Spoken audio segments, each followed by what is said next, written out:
Caros estudantes, muito bom dia. Eu sou o professor Carlos Bartel, do Instituto Federal Catarinense, e estou aqui no nosso canal conversando sobre história, eu e os estudantes do Instituto Federal. E o nosso tema de hoje, na realidade, são dois temas: Independência do Brasil e Primeiro Reinado no Brasil. Então, eu organizei a minha fala tomando por princípio duas datas consideradas importantes. O 7 de setembro de 1822, quando o Brasil rompe com Portugal, né, e aí é declarada a independência do Brasil. 7 de setembro de 1822 é a nossa primeira data para a gente seguir, e 7 de abril de 1831. Essa é a data da abdicação do imperador Dom Pedro I. Né? Nesse dia, 7 de abril de 31, ele abre mão do trono, abre mão do governo em favor do seu filho mais velho, né? Que, no entanto, esse filho tinha 5 anos. Então, como é que vai governar? Aí se criou um novo problema. Então, eu queria falar dessa data, 7 de setembro de 1822, porque ela não é uma data importante no momento que ela acontece, né? Nos anos seguintes que ela acontece. E aí eu já faço uma pergunta aqui: quem é que nunca desfilou num 7 de setembro? Quem é que nunca participou de uma festividade de 7 de setembro? Nas escolas, com banda, com desfile, com uma série de atividades, Semana da Pátria, né?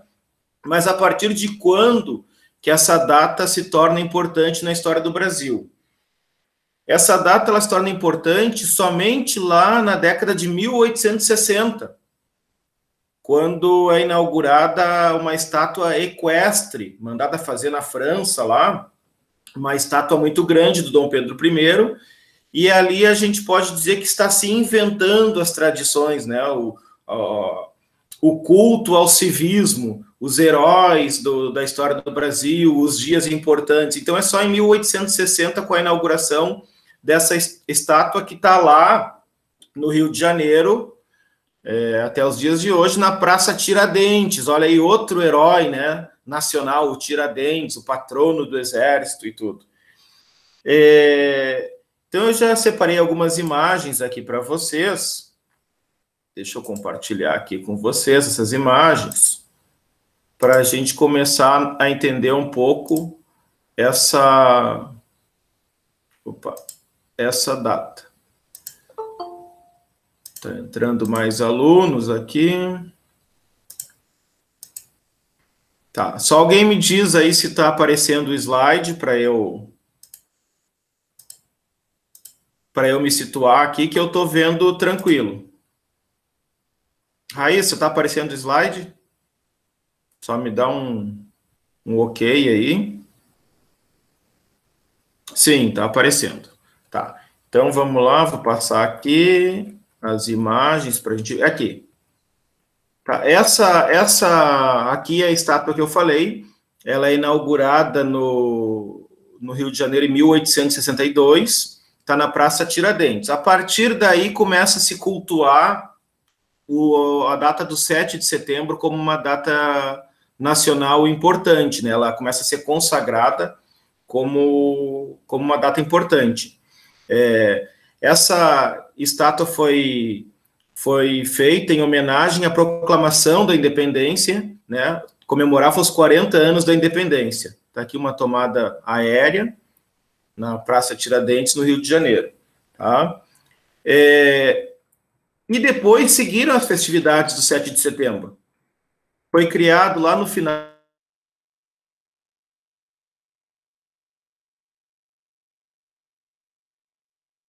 Vocês podem ver como esse monumento é grandioso. As pessoas estão sentadas ali no pé da escada, ó. Então ele é um monumento bastante grandioso, que esse fica em São Paulo. A estátua do Dom Pedro I fica no Rio de Janeiro, e esse monumento do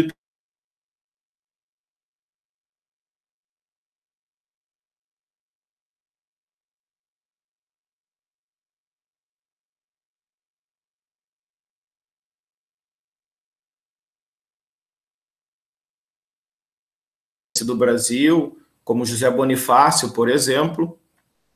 Aqui, inclusive aqui estão os ossos do imperador Dom Pedro I, estão aqui no monumento do Ipiranga, e próximo aqui, ó, o monumento do Ipiranga foi construído em São Paulo, como eu falei, no final do século XIX, às margens do rio Ipiranga, que está ali o riozinho do lado, vocês podem ver, que seria esse o local onde Dom Pedro I deu o famoso grito, né, independência ou morte. Então está ali, está aí o local da proclamação da independência. E próximo ao monumento nós temos o Museu do Ipiranga, né, inaugurado em 7 de setembro de 1895. Então esse museu aqui, que hoje é o Museu Paulista, pertence à Universidade de São Paulo. No Museu do Ipiranga, em São Paulo, nós temos o famoso quadro do Pedro Américo. Está ali o quadro, também é um quadro grandioso, um quadro grandioso, quadro grandioso do Pedro Américo, né, um pintor, e esse quadro, ele foi pintado em 1888, né, no sentido de afirmar o poder da monarquia no Brasil, o sucesso da monarquia, né? Até porque em 1888 já estamos no final do Império e a monarquia brasileira ela já vive um momento de crise, então ela tem que exaltar os grandes feitos. Deixa eu passar aqui, ó, com mais imagens do quadro do Pedro Américo, pintor, né? Tá aqui. O nome desse quadro é Independência ou Morte, é o Grito do Ipiranga, né? Independência ou Morte, ou O Grito do Ipiranga, é um quadro de 1888, está lá no Museu do Ipiranga, em São Paulo, é de autoria do Pedro Américo. E esse quadro, na realidade, assim, ele é famosíssimo, mas ele não retrata o que aconteceu de fato. Primeiro porque esses soldados aqui, que eles são chamados de os Dragões da Independência, eles não estavam ali com Dom Pedro. Então, o quadro é para mostrar que a monarquia é grandiosa, para valorizar o feito. É a invenção das tradições. Esses soldados não estavam aqui, né? Até porque a proclamação foi um ato repentino, não foi um ato planejado, e esses soldados, eles são convocados para atividades de gala, atividades de festa. Quando no Brasil tem a posse de um presidente da República, vocês podem ver que durante a posse o presidente é acompanhado pelos Dragões da Independência, né, que são esses soldados aqui vestidos de branco. Esse quadro aqui é interessante porque tem um cidadão aqui, um caboclo, que ele olha ao lado ali, esquerdo de quem vê, ele olha para o Dom Pedro lá, como se não estivesse entendendo o que está acontecendo, né? Mais ou menos nos dizendo que o povo ficou apartado do processo de independência. E junto com o Dom Pedro tem alguns senhores ali, que seria a elite política brasileira, tá? Então esse aqui é o processo de criação, assim, invenção não no sentido pejorativo, né? Invenção de estar se criando um Estado nacional, se criando as atividades, as festividades, os feriados, né, todos os atos cívicos. Vocês podem ver, nós temos muitos feriados religiosos, porque nós somos um país de tradição católica, então lá tem o Dia da Criança, que é o dia feriado, porque é dia de Nossa Senhora da Aparecida.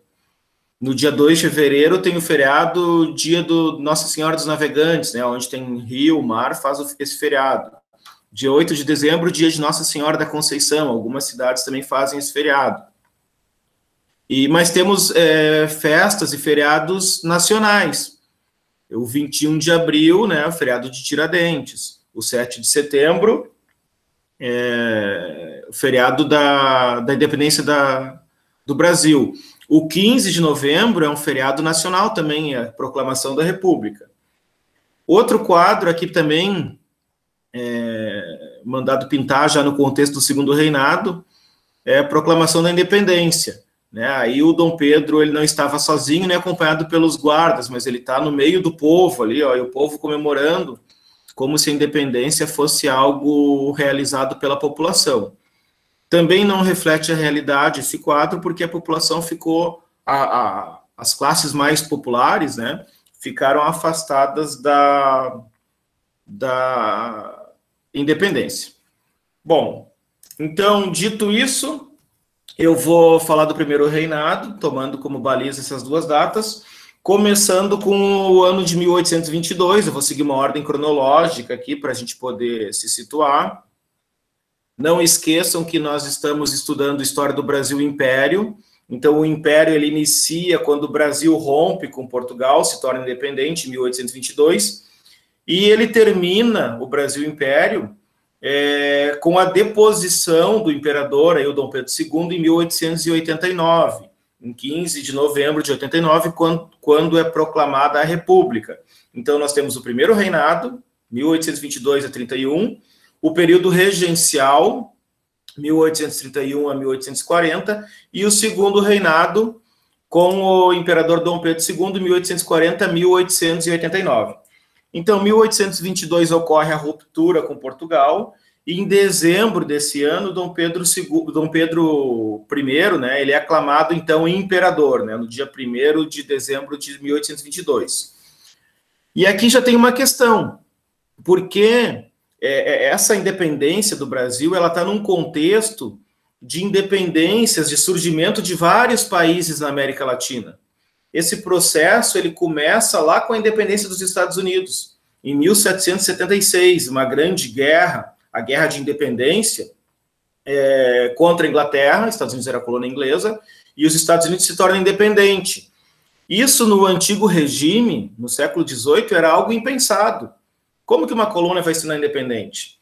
Então, essa independência dos Estados Unidos, ela vai servir de modelo para outras colônias se tornarem independentes. Então, no século XIX, nós teremos vários países surgindo na América do Sul, no modelo republicano. A Argentina, 1810, o Peru se torna independente lá, 1818, 24, não me lembro bem, o Uruguai em 1828, o Paraguai se torna independente, vários países vão surgindo ali no século XIX, e o Brasil em 1822. Né? Agora, por que nas colônias espanholas as colônias espanholas se transformaram em república e o Brasil ele continua com a monarquia? Né? A primeira questão é a seguinte, para fazer uma independência mantendo uma certa ordem. Então, a independência vai manter a monarquia, vai manter o território, e vai ser uma monarquia constitucional. O Dom Pedro ele não queria ser um rei absolutista, né, com plenos poderes. Ele aceitava, né, ele fazia essa leitura que a monarquia deveria ser constitucional. Tá? Então, ele é aclamado imperador. A monarquia ela serve para manter a ordem, porque algumas questões com a independência serão mexidas. Por exemplo, o Brasil rompe com Portugal, mas mantém a escravidão. E como é que tu vai acomodar uma ideia liberal, que eles queriam uma liberdade para a economia, mantendo a escravidão? Então, tu vai ter que ter a monarquia para dar essa garantia. Tá? Monarquia para manter a ordem. Se a monarquia constitucional, no ano seguinte, em 1823, é instalada a Assembleia Constituinte. Não esqueçam disso. Para que serve uma Assembleia Constituinte? Para criar uma Constituição. O que é a Constituição? É o conjunto de leis que regem um país. Né? Todos os países democráticos, todos os países liberais, eles possuem a sua Constituição. A Constituição, ela normatiza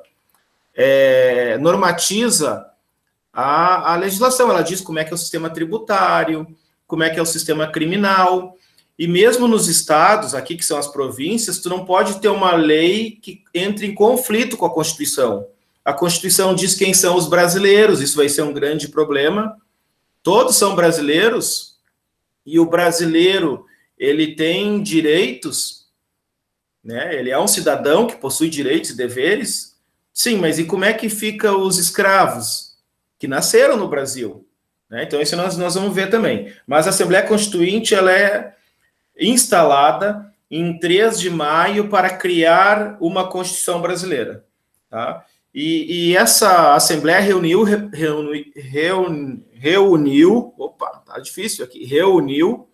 representantes de 14 províncias, de 14 estados. O Brasil tinha 18 estados, 14 se fizeram presentes na Assembleia Constituinte.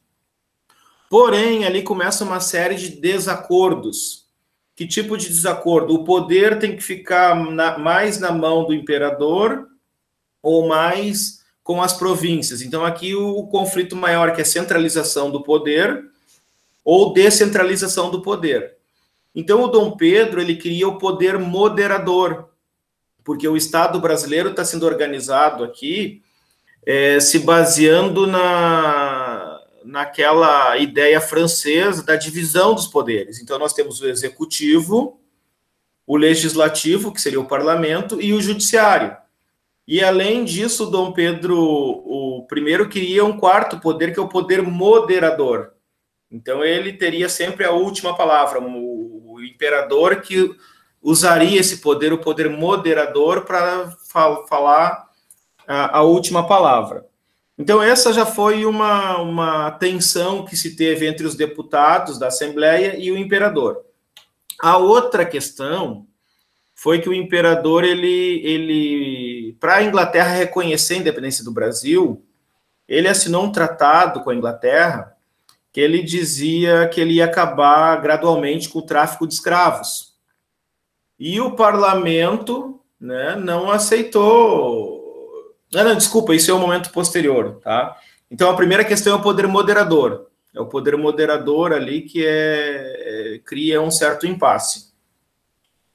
Por causa disso, desse impasse que começa a acontecer com o Dom Pedro e a Assembleia, outro impasse foi o que eu falei. Quem são os brasileiros? Brasileiro é todo aquele nascido no Brasil. Né? Vocês nasceram no Brasil, são brasileiros, já nascem com direitos. Vamos ver no chat aqui. Já nascem com direitos. Né? Quem são os brasileiros? Todas as pessoas nascidas no Brasil. Sim, mas então todos os brasileiros são cidadãos? Né? Por exemplo, o indígena que nasceu no Brasil é cidadão? Ele tem direito?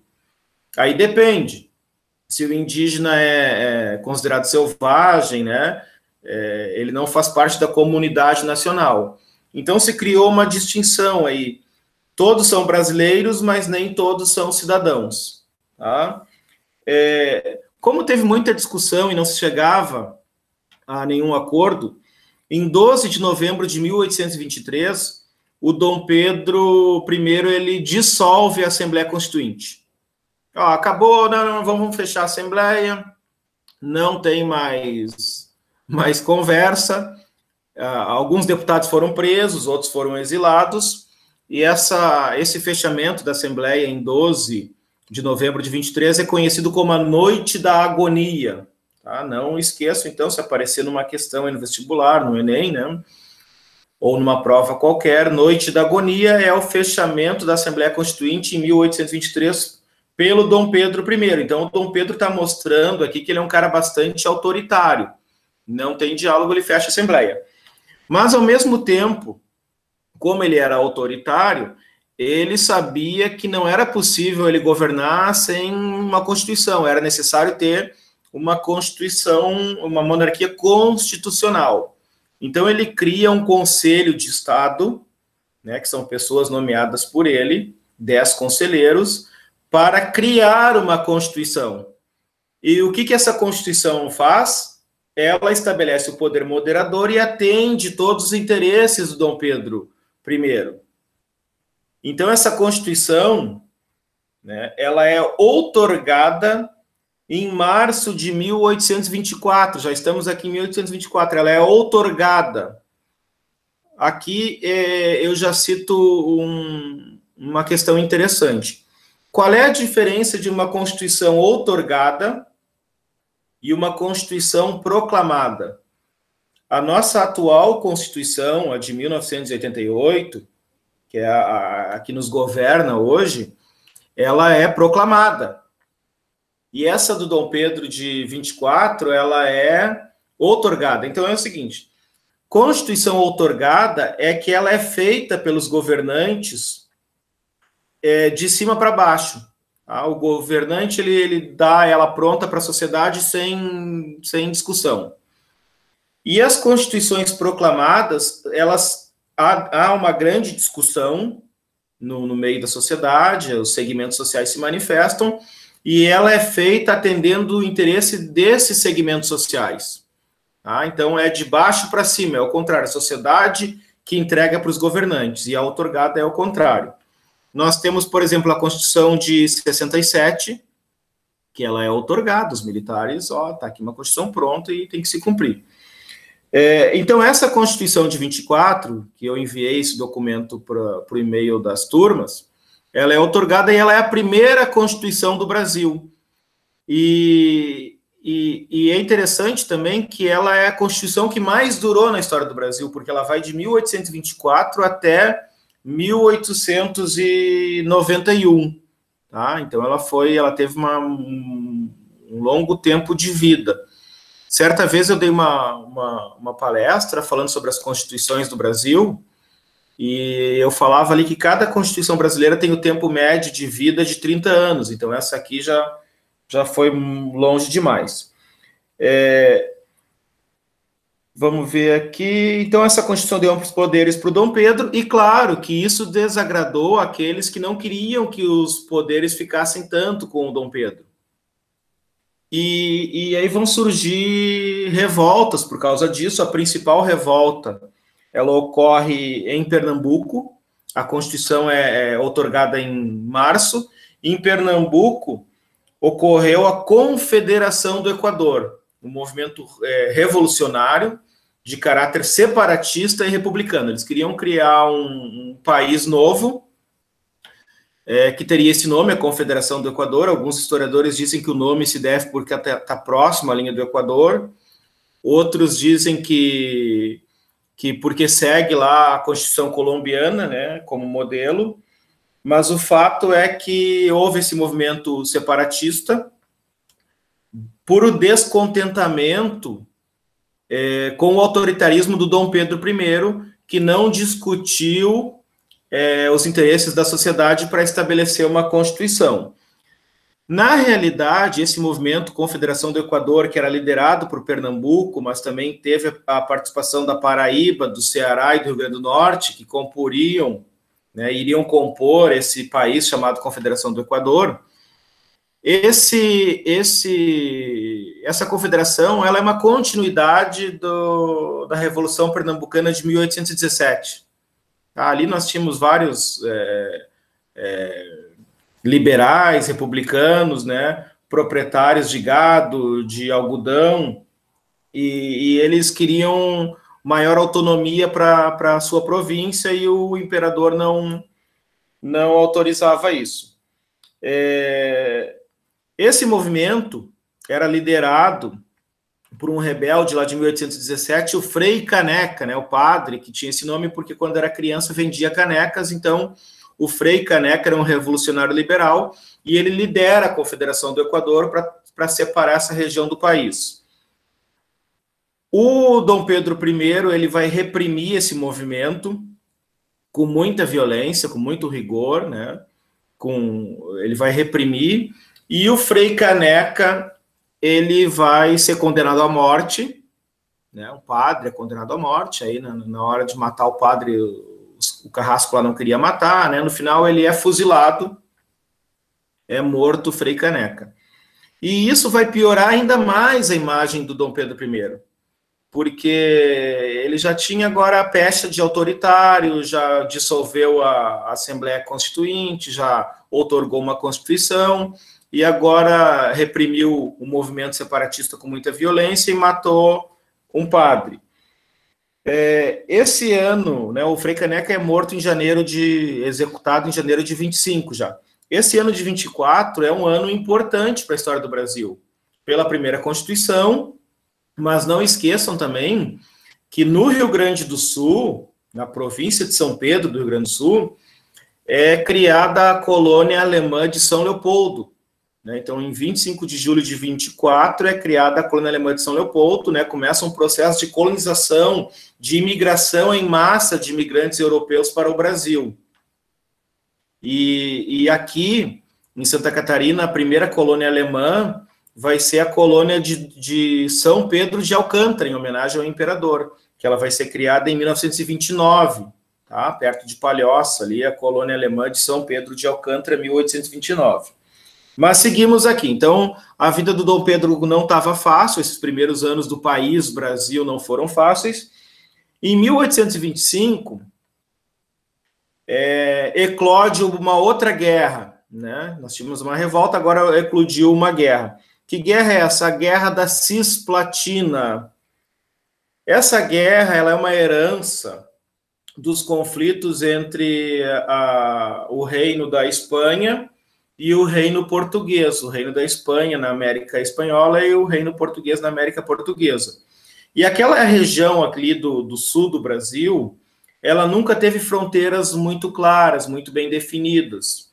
Então, onde é o Uruguai hoje era uma região de disputa. Com as guerras napoleônicas na Europa, essa região ela ficou muito fluida. E o Dom João VI, quando ele foge para o Brasil, o rei de Portugal, quando foge para o Brasil, ele, num dado momento lá, ele resolve anexar ao reino de Portugal a chamada Banda Oriental, que é o Uruguai hoje. Quando o Brasil é formado, o Brasil ele acaba anexando essa região onde é o Uruguai como sendo uma província, a província da Cisplatina. No entanto, nós temos 3 grupos aqui. Nós temos a Argentina, que tem interesse nesse território e diz que esse território pertence à Argentina. Nós temos o Brasil, que diz que o território do Uruguai, né, a Cisplatina, pertencia ao Brasil. E nós temos dentro do Uruguai um grupo que diz que que o território não pertence nem à Argentina nem ao Brasil, eles querem criar um país, tá? Então nós temos 3 grupos aqui disputando esse território. Bom, é iniciada uma guerra em 1825 entre Brasil e Buenos Aires, né, Argentina, disputando esse território. Em 1828, essa guerra vai terminar, o Brasil ele tem várias derrotas. Ela vai terminar com a mediação da Inglaterra, que a Inglaterra vai dizer, olha, esse território não é nem do Brasil e nem da Argentina, esse território aqui vai ser um novo país para acalmar os ânimos e vai ser criado o Uruguai. Aí nasce o Uruguai em 1828 como país independente. Isso por Dom Pedro foi muito ruim para o governo brasileiro, porque isso foi encarado como uma derrota. Pô, o Brasil lutou na guerra, mandou soldados, morreu muita gente, gastou dinheiro e, no final das contas, perdeu uma província. Esse é o fato. Tá? Além disso, essa guerra, a gente tem que pensar que a guerra, né? A guerra, ela sempre causa despesa. Né? A não ser para os Estados Unidos. Os Estados Unidos, ele faz guerra só onde tem petróleo. Aí ele se apropria das riquezas e ganha muito dinheiro com a guerra. Né? Mas a guerra causa despesa, tanto é que o país perdedor tem que indenizar os vencedores. Foi assim na Primeira Guerra Mundial, a Alemanha perde a guerra, tem que indenizar os vencedores, a França principalmente, né? E aí a Alemanha, insatisfeita com essa decisão, ela vai produzir a Segunda Guerra Mundial. Mas o Brasil sai derrotado dessa guerra e endividado. O custo de vida se torna alto, o governo brasileiro ele imprime muito dinheiro, e quando a gente tem muito dinheiro circulando e a oferta de produtos é menor, o que acontece? Os preços sobem. Então nós temos chamado aqui um processo inflacionário, que na época não se tinha essa palavra, inflação, mas era inchação, né? Ou seja, a moeda lá que valia R$1.000, ela já saía, na realidade, valendo R$500. E outra coisa, o Brasil pagou pela independência, viu? Pagou para Portugal uma indenização de 2 milhões de libras. Se a gente fosse converter isso para a moeda de hoje, seria em torno de R$1 bilhão. Até que pagou barato, né? R$1 bilhão por um país tamanho do Brasil, não é muito. Bom, 1825, então, seguimos.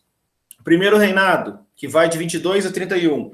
1826, para o governo brasileiro, para o governo imperial, foi um ano relativamente tranquilo comparado aos anos anteriores. Vocês estão percebendo aqui a instabilidade política que a gente tem logo no início da história do Brasil, né?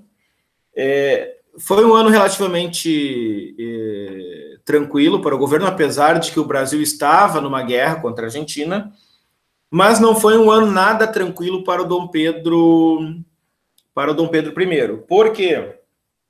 Primeiro, porque em 1826, cumprindo a Constituição, é eleita uma Assembleia Geral, né, de parlamentares, que seria o nosso Congresso Nacional hoje. O poder era dividido em duas câmaras. Tinha a Câmara dos Deputados, que formavam a Assembleia Geral, né, ou a Câmara dos Deputados, e tinha o Senado. A Câmara dos Deputados eram governantes, deputados eleitos por parte da população. E o Senado era eleito 3 nomes e o imperador escolhia um para ser senador. E o mandato de senador era vitalício. O que é isso? Depois que o cara se torna senador, é para a vida toda. Qual era a justificativa disso? É que o cara, não tendo um cargo temporário, ele não ficaria refém dos seus eleitores, ele não teria que agradar ao povo e não seria levado pelas paixões populares, pelas discussões do momento, né? Se preocuparia com o bem comum, não teria medo de perder o cargo. Tá? Essa Assembleia, ela toma posse logo em janeiro de 26, e ali são eleitos muitos opositores ao governo Dom Pedro I. Muitos opositores são eleitos, então vai aumentar a oposição, a pressão vai ser maior em cima do imperador. E aqui um dado que a gente tem que estar atento é que a eleição, nós tínhamos 2 momentos da eleição, não era 2 turnos, mas era 2 momentos. Nós tínhamos os votantes e os candidatos, né? Então, se fazia uma eleição para escolher quem é que votaria nos candidatos. Então, parte da população votava nos votantes, e esses votantes escolheriam os governantes, os deputados, no caso. Conforme previsto pela Constituição, esse era o chamado voto censitário. O que significa isso? Deveria ter alguns critérios para poder votar e para poder ser eleito. Tá? E o critério era, além de critérios como ser livre, né? Então o escravo não podia votar, mas o critério mais importante era o econômico, tinha que ter uma certa quantidade de renda, né? E essa renda, conforme a Constituição, a renda anual, ela equivaleria a 150 alqueires de plantação de mandioca. Então, o alqueire é como se fosse um hectare, né? 150 alqueires dá em torno de 2 hectares, mas isso variava de região para região. Por isso, a Constituição de 24, por causa dessa equivalência, ela ficou conhecida também como a Constituição da Mandioca, porque tanto para votar quanto para ser eleito tinha que ter lá uma renda anual que equivalia ao número X de plantação de mandioca, tá? Tranquilo até aqui, nenhuma pergunta? Se tiverem perguntas, façam, postem ali no chat. Mas eu estava dizendo que 1826 é um ano relativamente tranquilo para o Império, inicia uma nova legislatura de deputados, mas não é um ano tranquilo para o imperador Dom Pedro I. Por quê? Porque no dia 10 de março de 1826, o pai dele, o rei de Portugal, o Dom João VI, ele vem a falecer. Então morreu o Dom João VI e morreu o rei. Quem é que é o rei? O filho mais velho do rei, que no caso era o Dom Pedro I. Então o Dom Pedro I ele passa a ser imperador no Brasil e rei de Portugal. Então, se ele já tinha problema suficiente no Brasil, agora ele vai ter que dividir esses problemas do Brasil com os problemas de Portugal. Quer dizer, ele está com um pé aqui no Brasil, um pé em Portugal. No final do ano, em dezembro, morre a primeira esposa do Dom Pedro I, a Dona Maria Leopoldina, com 29 anos. Então, morreu o pai e morreu a esposa no mesmo ano, né? E os filhos todos pequenos, né? E essa morte da Maria Leopoldina, ela é muito controversa, porque a Maria Leopoldina era austríaca, veio para o Brasil, era uma mulher bastante inteligente, gostava de botânica, gostava de leitura, de estudar, tudo. E se diz que ela era muito maltratada, até agredida pelo Dom Pedro I. Inclusive, até muito tempo atrás se dizia, ela morreu em função das agressões que ela sofria do Dom Pedro I. Né? E que, de fato, ela sofria mesmo, mas não foi essa a causa da morte dela. Foi feita uma autópsia aí faz algum tempo, e ela morreu em função de uma infecção, né, generalizada, não se sabe qual é a origem da infecção, mas foi uma infecção. Mas ela morreu com 29 anos, bem jovem.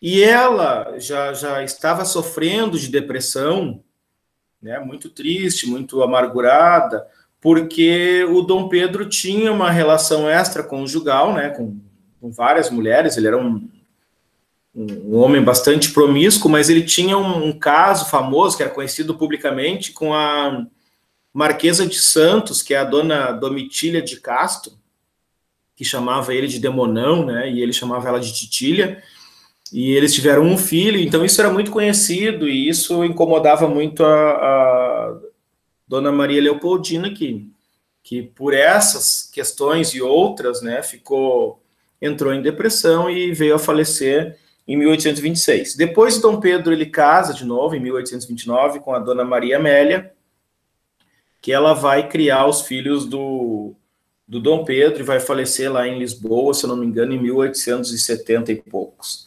Tá? 1827 é um ano também que tem a Guerra da Cisplatina, mas é um ano relativamente tranquilo. E o que é interessante nesse ano de 27 é que é criada a primeira lei da educação no Brasil. Então é criada uma lei no dia 15 de outubro de 1827, daí o dia do professor. A gente comemora o dia do professor dia 15 de outubro, por quê? Por causa dessa lei, a primeira lei da educação no Brasil, né? Que ela dizia o seguinte: devem-se criar escolas de primeiras letras em todas as cidades e vilas do país. Né? Então já é uma lei bastante avançada para a época, e até na lei, ela tem 17 artigos, essa lei, se diz, olha, tem que se utilizar aqui o método Lancaster, né? O que é isso, o método Lancaster? É o ensino mútuo. Então, um aluno ajuda o outro, os que se destacam mais fazem papel de monitor, né? Então, a gente pode ter turma aí com 100 alunos, 100 estudantes. Tá? 1827 foi criada a Lei da Educação. Chegamos a 1828, né? Nesse ano termina a Guerra da Cisplatina, conforme eu falei, o Brasil perde uma província, o Brasil está endividado, e é criado o Uruguai como país independente, e o governo aqui já está totalmente desgastado. Né? Em 29, Dom Pedro casa. Aí, em 1830, acontece um episódio ali pontual, mas que vai contribuir para afundar ainda mais o governo de Dom Pedro I, que é o assassinato do jornalista Líbero Badaró. Né? Aí a grande questão que se tinha no primeiro reinado é quem matou o Badaró? Essa é a grande pergunta. Né? Quem matou o Badaró? Inclusive tem rua agora com o nome de Badaró em São Paulo. Então o Líbero Badaró, que é um italiano radicado no Brasil, ele era jornalista e ele publicava muitas matérias criticando, muitas matérias contra o governo do Dom Pedro I. E ele é assassinado por um alemão, Henrique Stock, mas a questão que se coloca é que ele foi assassinado a mando do imperador Dom Pedro I. Então isso aí vai ter uma repercussão muito grande. E dali o Dom Pedro já não tem mais controle, tá? O parlamento contra ele, aí sim aquilo que eu falava, o parlamento criticou o Dom Pedro porque em 1826 para a Inglaterra reconhecer o Brasil como país independente, ele assina um tratado para acabar gradualmente com o tráfico de escravos. O Alexandre declara guerra com o Uruguai, né? Não, Alexandre, agora aqui, ó, não vamos declarar guerra para ninguém, vamos ficar na paz e amor, por um motivo muito simples. Daqui a pouco a gente declara guerra para um país aí latino-americano e a gente perde essa guerra, tá? Mas é o seguinte, Dom Pedro, ele trocou, então, o apoio da Inglaterra, o reconhecimento, pelo fim do tráfico de escravos, né? O fim gradual. E isso desagradou o parlamento brasileiro, desagradou os deputados. Porque a gente pode pensar, não, porque eram deputados, eram todos proprietários de terra, eram escravistas, eram proprietários de escravos, também por isso. Mas o que os deputados dizem, ou diziam na época, é que esse assunto cabia ao parlamento, ele não cabia ao imperador. E no momento que a Inglaterra podia aprisionar navios negreiros, isso afetava a soberania do novo país, a soberania nacional, porque não esqueçam que nós estamos, nesse momento, começando a criar um Estado nacional, com as suas instituições, com as suas leis, com o seu sistema tributário, com suas festividades. Outra questão importante é o seguinte, o Brasil não é um país laico, tá? Ele é um país que tem uma religião oficial, que é a religião católica. Essa é outra questão importante. Então, os membros da Igreja Católica, eles recebiam salário do governo imperial, porque eles eram funcionários públicos, tá bom? E aí chegamos finalmente no último ano do Império do Dom Pedro I, né, do governo do Dom Pedro I, que é o ano de 1831. Nesse momento, o Dom Pedro ele já está com a popularidade muito baixa, e aí ele resolve andar pelo Brasil para ir conversar com a população. E ele vai a Minas Gerais, e lá começa um movimento, fora Dom Pedro, né? Fora Dom Pedro, sai daí, né? E fora Dom Pedro, começa um movimento muito forte pelo fora Dom Pedro, né? E o Dom Pedro retorna ao Rio de Janeiro, bastante preocupado. E ele queria ter ido a Pernambuco, diz, não, nem vai lá, cara, nem vai lá, que lá vai ser pior a coisa. Aí ele volta para o Rio. No Rio, no final do mês de março, agora não me lembro exatamente a data, os portugueses que viviam no Brasil e que se sentiam melhores que os brasileiros, e tem uma rivalidade entre os portugueses e os brasileiros, os portugueses, eles organizam uma festa para o Dom Pedro no Rio de Janeiro. E nisso aparece um grupo de brasileiros liberais e entra em conflito com esses portugueses. E esse conflito ele é uma briga que se estende pelas ruas do Rio de Janeiro, né, com paus, pedras e garrafas, principalmente, muita garrafa quebrada, e ele fica sendo conhecido como a Noite das Garrafadas. E aí o Dom Pedro ele percebe que não tem mais condições de governar, ele não tem mais governabilidade, ele já está muito fragilizado, e ele escreve uma carta na qual ele abdica o trono, né? Ele não renuncia, mas ele abre mão do trono para o filho dele, que tem 5 anos. E isso foi algo que pegou todos os deputados, pegou o país de surpresa, né? Porque ninguém esperava esse ato intempestivo do Dom Pedro, estava esperando que ele fosse negociar, que ele fosse recuar, e ele não, ó, abro mão aqui, já estou me mandando para Portugal. Lá ele entra em conflito com o irmão dele, que tinha tentado roubar o trono dele, né, usurpado o trono, Dom Miguel, e lá ele vai ser o Dom Pedro IV. E esses portugueses que ficaram no Brasil, eles queriam que o Brasil se vinculasse de novo a Portugal e que fosse o mesmo rei para lá e para cá. E essa ideia ela se dissipa quando Dom Pedro morre em 1834. Tá? Mas ele abdicou, e aí criou um problema, né? E agora, como é que a gente faz para governar o país? Uma questão que a gente pode pensar é o seguinte, por que não estabeleceram um regime republicano ali, aproveitaram, já que o imperador se mandou, né, largou a mão do trono e criaram um regime republicano com presidente. Porque a monarquia, ela representava a ordem, ela representava a estabilidade. Então, se organiza um governo com 3 regentes, né, uma regência provisória, e regente é aquele, lembre-se de uma orquestra, quem é que rege, quem é que coordena a orquestra? O regente. 3 regentes provisórios, que depois se tornam 3 regentes permanentes, depois essa regência trina se transforma em regência una, né, aí fica um regente, e isso vai até 1840, quando é dado um golpe de Estado. Então o Dom Pedro II aí tem 14 anos, e ele é declarado maior de idade. A Constituição de 24 previa que ele só seria maior de idade com 18 anos, mas eles mudam a lei para atender o interesse. Sempre que se muda a lei para atender o interesse específico, né, durante o jogo, isso é chamado de golpe, tá? É a mesma coisa assim, eu fiz um gol de mão, não valia a mão. No jogo de futebol eu fiz um gol de mão, não, mas na pequena área pode botar a mão. Aí mudou a regra depois do fato.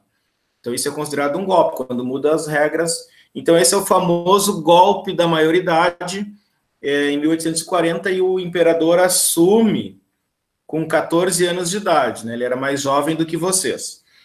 E claro que as elites das províncias, ali, quem estava no governo, achou que ia poder manipular o imperador, porque ele era um jovem, né? Mas aí se deram mal, porque ele não era nem um pouco bobo, tá? Então esse é o nosso primeiro reinado. Bom, e a independência, professor? Vamos lá, independência. A independência, a gente tem que entender ela como um processo. Tem historiadores que não gostam dessa palavra processo, né? Mas eu quero dizer com o processo que ela não é um evento único, sabe? A história não funciona assim, teve um acontecimento lá e a partir de 7 de setembro o Brasil passou a ser outro totalmente diferente. Tanto é que a independência, ela ocorre em 7 de setembro e muitas províncias não ficam sabendo disso. Demora a circular informação, não é como hoje, que é tudo em tempo real, aqui tudo online. E na Bahia nós teremos confrontos de portugueses que são contrários à independência do Brasil com brasileiros a favor da independência. E na Bahia a independência só vai se realizar quando as últimas tropas portuguesas são derrotadas em 2 de julho de 1823. Inclusive, essa data é feriado na Bahia, né? A data da independência do Brasil na Bahia, 2 de julho de 1823, não é 7 de setembro de 22. Por quê? Porque a guerra da independência continuou ali por mais de meio ano, tá? Mas, então, assim, é um processo porque é uma série de etapas que vão construindo ali uma dinâmica própria. Vamos ver aqui se tem alguma questão. Tá, não tem nenhuma questão. Como a gente já falou, em 1807, né, depois nós vamos ver ali a história da Revolução Francesa, né, mas a Revolução Francesa também é um processo que começa lá em 1788, 89, tem como marco a queda da Bastilha, 14 de julho, e a Revolução Francesa ela dura mais de 10 anos. E alguns historiadores dizem, não, ela continua depois com Napoleão, que leva as ideias da Revolução para toda a Europa. Mas a Revolução na França ela vai até 1799, quando lá o Napoleão ele dá um golpe, né, um militar, o Napoleão Bonaparte dá um golpe, assume o poder, depois ele se declara imperador, e ele começa a conquistar territórios europeus. Só que tem um território que o Napoleão não consegue dominar, não consegue dobrar, né? Porque o que ele fazia? Ele chegava num território e estabelecia alianças com os políticos locais. Caso esses políticos não quisessem estabelecer alianças, ele tirava esses caras do poder e colocava pessoas da confiança dele. No entanto, com a Inglaterra ele não conseguia dobrar a Inglaterra. E aí ele declara lá o famoso bloqueio continental em 1806. O que é isso, bloqueio continental? É um termo que aparece com muita frequência. Ninguém pode comercializar com a Inglaterra. A Inglaterra é uma potência industrial e ela faz comércio com todo mundo, inclusive com o Brasil aqui. Ela tem comércio com todo mundo, e o Napoleão quer enfraquecer, então, a Inglaterra exatamente pelo comércio. Vamos tocar no ponto fraco deles, vamos matar eles pela economia. Só que tem um país na Europa que fura esse bloqueio, que é como se diz, o pequenino Portugal. Portugal faz um jogo duplo, ele diz para o Napoleão que está cumprindo o bloqueio continental, mas descumpre ao mesmo tempo. E o Napoleão, que não era bobo, percebendo isso, ele resolve invadir Portugal, e ele invade Portugal em 1807. É ali em Portugal que o Napoleão vai conhecer as suas primeiras derrotas, né? O general Wellington, que depois, em 1815, venceu ele na famosa Batalha de Waterloo, na Bélgica, ele já vai vencer algumas batalhas ali em Portugal. E o Napoleão invade Portugal em 1807, e o rei português, Dom João VI, o que ele faz? Ele, sabendo que o exército dele era inferior ao do Napoleão, ele não vai para o confronto direto, ele vai fugir para a sua colônia mais rica, no caso é o Brasil. Então, pela primeira vez na história, nós teremos um rei europeu na América. O Dom João VI, ele foge para o Brasil, foge com a família real e com a sua corte, que era em torno de 10 a 15 mil pessoas, né? O Dom João VI, ele sai de Portugal em novembro de 1807, chega no Brasil em 1808. Aí ele fica algumas semanas em Salvador, na Bahia, e quando ele chega no Brasil, ele já abre os portos às nações amigas, né? Várias nações poderiam comercializar com o Brasil, mas quem mais se beneficia com isso é a Inglaterra. E ele cria uma série de instituições aqui que a gente já viu, faculdade para formar uma elite, para ocupar cargo militar. Ele cria a biblioteca, que é a Biblioteca Real, que é o atual museu, a atual Biblioteca Nacional, parte dela está no Rio de Janeiro, parte está em Brasília hoje. Ele cria o Jardim Botânico, ele vai criando uma série de instituições ali. No entanto, para manter essa corte, ele cria uma série de impostos, e isso começa a onerar as elites nas províncias. E isso vai descontentar muito Pernambuco, que vai se revoltar contra os desmandos de Dom João VI em 1817, a famosa Revolução Pernambucana.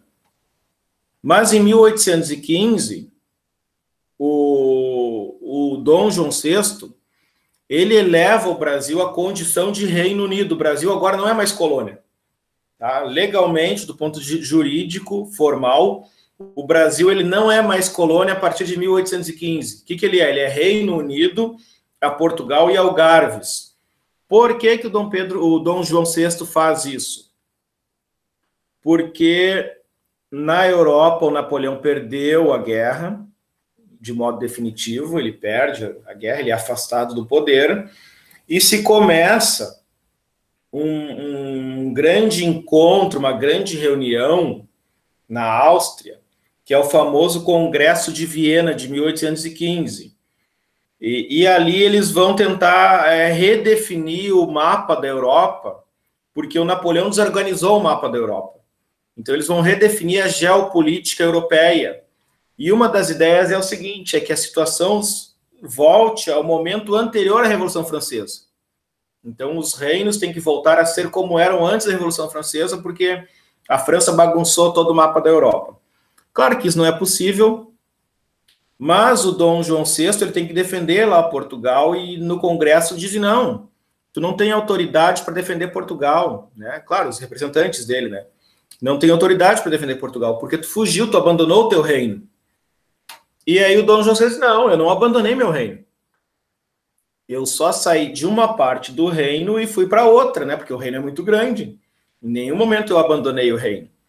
Quando o Dom João ele tá aqui na América, ele acaba anexando ali a Cisplatina, a América Portuguesa. Ele invade a Guiana Francesa também, como uma retaliação à França, tá bom? Mas ele não fugiu. Então, em 1815, então, ele participa do Congresso de Viena, por isso que o Brasil é levado à condição de Reino Unido, porque o Brasil fazia parte do reino. Só que aí em 1820, em agosto, vai estourar uma revolução em Portugal. Que revolução é essa? É uma revolução liberal, e os liberais, eles queriam um governo constitucional. Poderia ser uma república com presidente, poderia ser uma monarquia com rei, mas tinha que ter uma constituição. Que essa é uma ideia que ela se materializa na independência dos Estados Unidos e na Revolução Francesa. Ou seja, no sistema absolutista, o rei ele é absoluto, ele está acima da lei. Tá, mas quem é que colocou ele acima da lei? Foi Deus. Deus, ele é representante de Deus na Terra. Então é o princípio dinástico religioso. E quem é que é o princípio religioso, né? Quem é que entra no lugar do rei quando o rei é retirado do poder por algum motivo, né? Por falecimento, porque perdeu as suas faculdades mentais, né? Porque adoeceu. Quem é que entra no lugar do rei? O parente mais próximo, geralmente o filho mais velho. Não tendo filho mais velho, se arruma outro parente. Então, esse é o modelo absolutista, tá? Ele está baseado nessa linha hereditária e no princípio divino. E a Revolução Francesa, ela muda essa ordem. Agora não é o rei que está acima da lei, agora é o contrário, a lei está acima do rei. Então, o rei, ele precisa obedecer às leis do país. Tá, mas de onde é que vem o poder das leis, se não mais de Deus, como era para o rei? O poder das leis, ele vem do povo. A soberania, ela depende, ela parte do povo. A legitimidade do poder, ela está no povo.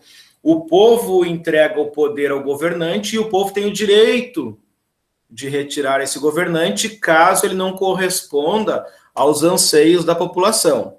Tá? Então, esse é um modelo que vai servir de referência para o mundo. E em Portugal acontece isso também. Uma revolução constitucional, Revolução do Porto, de 1820, que eles querem criar uma constituição para o rei obedecer. E aí é o seguinte, ó, as cortes portuguesas, o parlamento português, diz, olha, Dom João, tu tem que retornar para Portugal, senão tu vai perder o poder aqui. E o Dom João VI, para não perder o poder, ele retorna a Portugal em 1821, e ele diz para o filho, olha, o Dom Pedro, se algum aventureiro aí quiser fazer a independência, tu faz antes que os outros a façam, mas mantém o poder para casa de Bragança, né, que é a linhagem familiar do rei português. E o Dom Pedro fica aqui como príncipe regente, aquele que está governando o país já como príncipe regente em 1821. E aí as cortes, lá em Portugal, as cortes portuguesas, elas começam a estabelecer um código de leis, uma constituição, e começam a estabelecer regras para o Brasil. Só que essas leis que os portugueses criam lá, elas começam a entrar em conflito com os interesses das elites das províncias aqui no Brasil. Tá? Começa a ter um conflito político entre os portugueses e os brasileiros. E o Dom Pedro, ele começa a descumprir essas normas das cortes. Tanto é que as cortes ordenam que o Dom Pedro retorne para Portugal em 1822. E aí o Dom Pedro, ele diz, não vou retornar. Né? E aí aquela famosa, lá o dia do fico, né? Dia 9 de janeiro de 1822. Se é para a felicidade, para o bem geral da nação, diga ao povo que fico. É o famoso dia do fico, em que ele permanece no Brasil.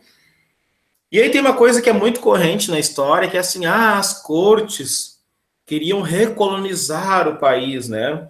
Na realidade, quem inventou isso foram os brasileiros. Porque os brasileiros já queriam um motivo para se separar de Portugal. E o Dom Pedro até consulta lá o rei português, olha, eu vou fazer independência, tu quer ser o rei do Brasil aqui, né? Aí a gente se torna independente, mas não necessariamente separado. E aí então o Dom Pedro fica, ele começa a descumprir todas as normativas das cortes portuguesas, até que em 7 de setembro ele definitivamente rompe com Portugal, né, e Portugal vai reconhecer a independência do Brasil mediante o pagamento de 2 milhões de libras, que é emprestado pela Inglaterra, né, os Estados Unidos logo reconhecem a independência do país, a Inglaterra vai reconhecer depois, tá bom? Então, deixa eu ver aqui, vou compartilhar com vocês aqui mais umas imagens, vamos ver. Vamos ver aqui o que tem, se faltou alguma coisa.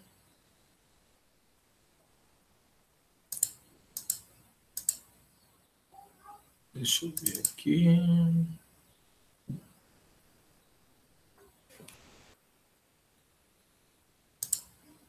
Está aparecendo para vocês o quadro do Pedro Américo?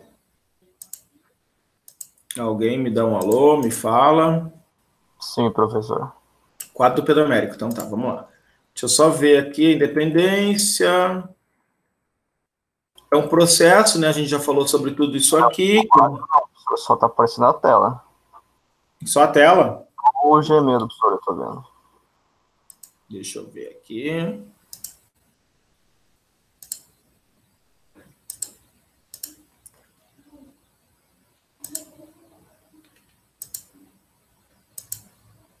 Ah, agora tá. Agora sim? Processo de independência? Agora sim. Então tá, então ela tem ali a elevação do Brasil à condição de Reino Unido, 1815, Revolução Pernambucana, Revolução do Porto.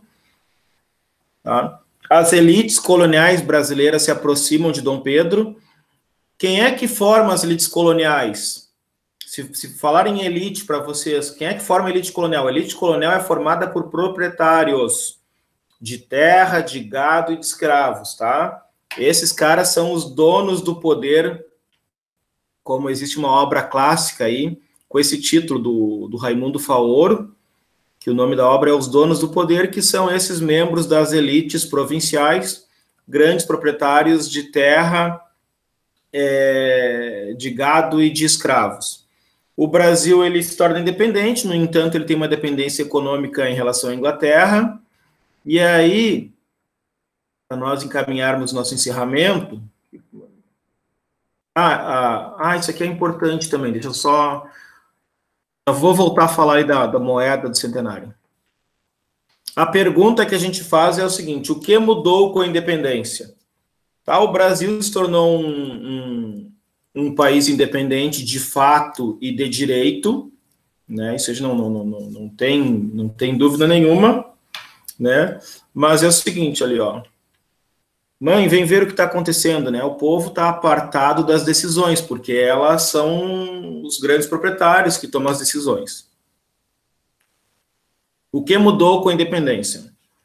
Basicamente, internamente, pouca coisa mudou, ou quase nada.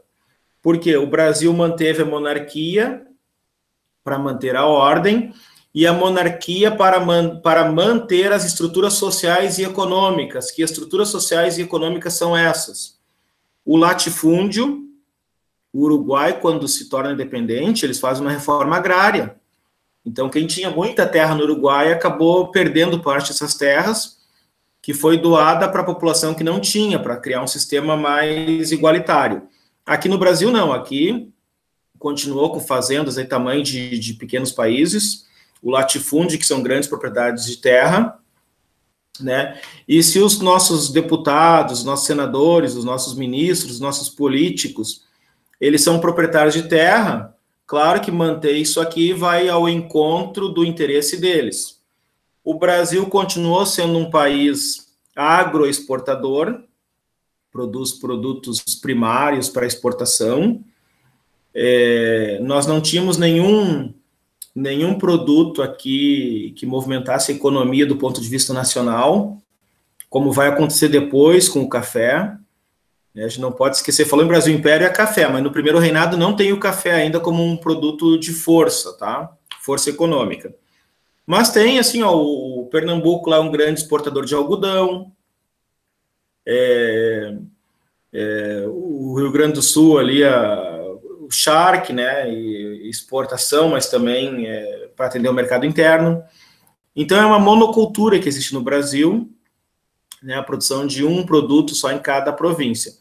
E a questão mais importante é a manutenção da escravidão.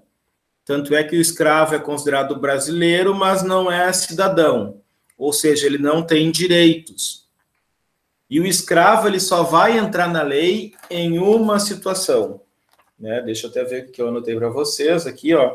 Em uma situação, o escravo vai entrar na lei, né? Se alguém imagina aí qual situação seja essa, já pode comentar, né? Então, o escravo não tem direito, ele não pode ser eleitor, ele não pode votar, nem ser votante, tá? Um ponto fundamental era que, ao contrário de outras constituições, por não serem considerados cidadãos, né, os escravos, eles não tinham direitos nem deveres. Caso cometessem algum crime, ao infringir a lei criminal, o escravo tornava-se pessoa aos olhos do Estado. Se cometesse um homicídio, responderia perante a lei. No capítulo do Código sobre o crime de insurreição, né? E tinha vários artigos dedicados a isso. Então, quando o escravo cometia algum crime, ele passava a se tornar pessoa para ser punido por aquele crime. E havia aqui também a pena de morte, né? Dependendo do crime do escravo, ele poderia ser condenado à morte, tá? Não tem uma participação das classes populares na independência, né? E tem uma aliança entre o imperador Dom Pedro e as elites brasileiras. Tá? Aí foi criada a bandeira, né? A bandeira que é o verde, o símbolo da Casa de Bragança, ao amarelo as nossas riquezas, ali depois os produtos agrícolas que o Brasil produz.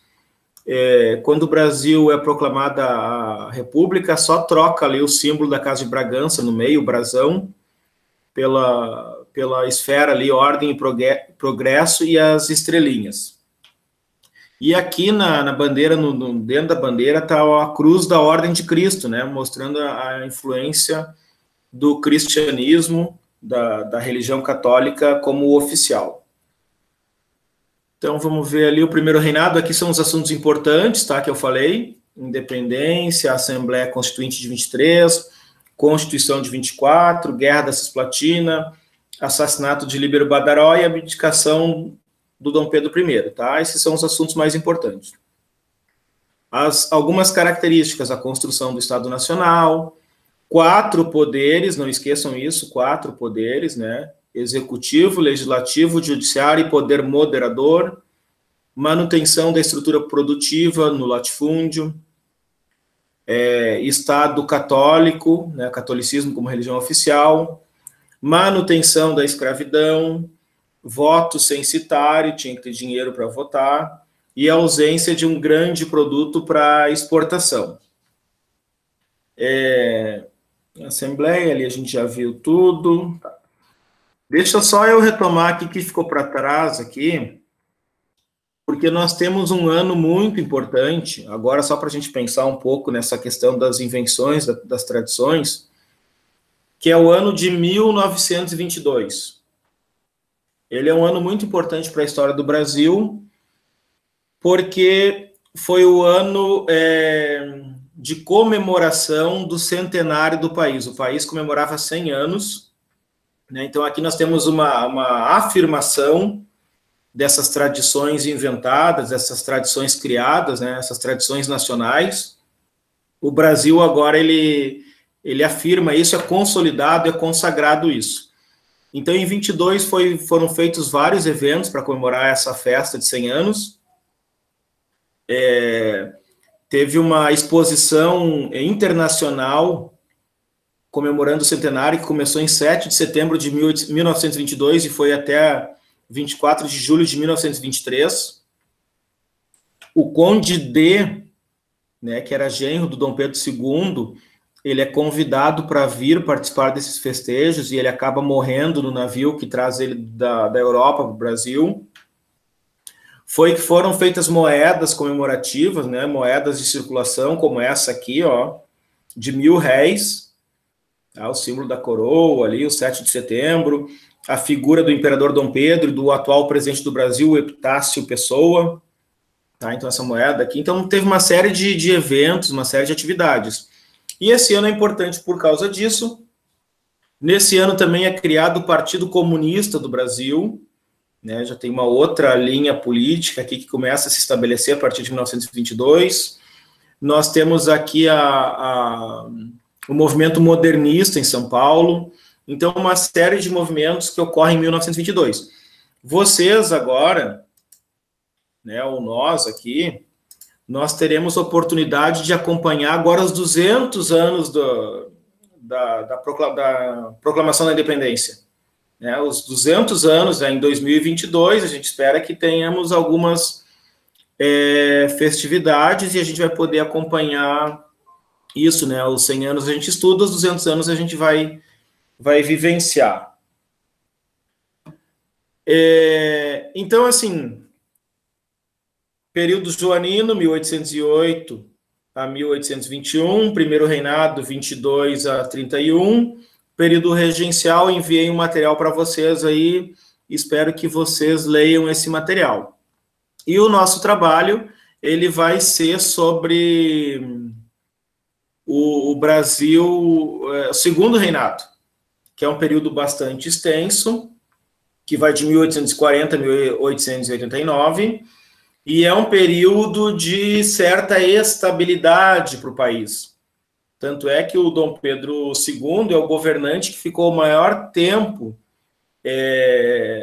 como governante do Brasil. Ele vai de 1840 a 1889, são quase 50 anos, quase meio século como governante. E por que essa estabilidade?